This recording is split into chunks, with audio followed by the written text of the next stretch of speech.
Isang 50 anyos na lalaki ang naaresto ng mga pulis sa Barangay Panghulo, Malabon City matapos umanong mahulihan ng hinihinalang shabu na tinatayang nagkakahalaga ng 4,760 piso sa gitna ng malakas na ulan at pagbaha sa lugar.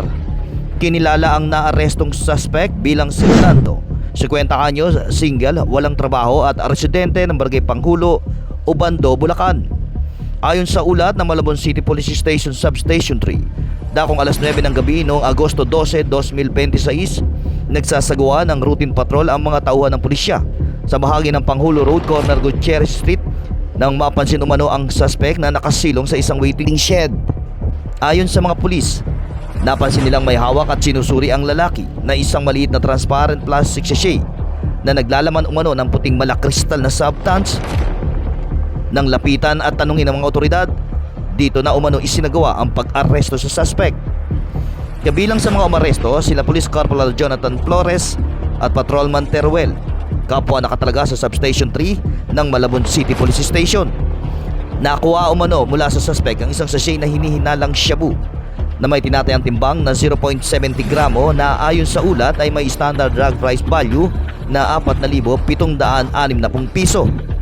Sa kabila ng malakas na ulan at pagbaha sa lugar, isnagawa pa rin umano ng mga otoridad ang kinakailangang inventory at dokumentasyon ng nakumpiskang ebidensya.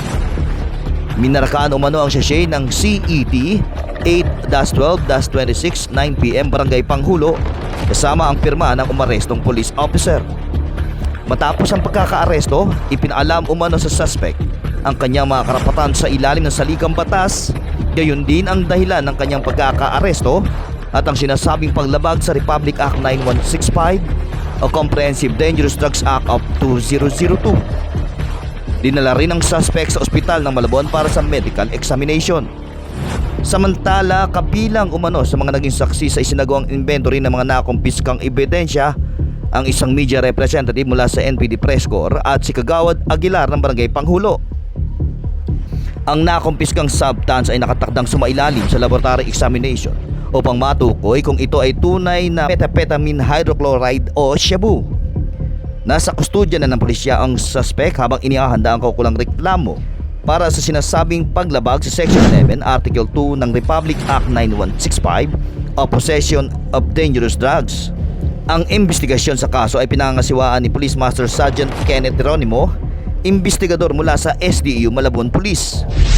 Samantala, itinuturing pa ring inosente ang suspect hanggat hindi napapatunayan sa korte ang kanyang pagkakasala. Ako si Mike Tangog. Ito ang Reforma ng Bayan.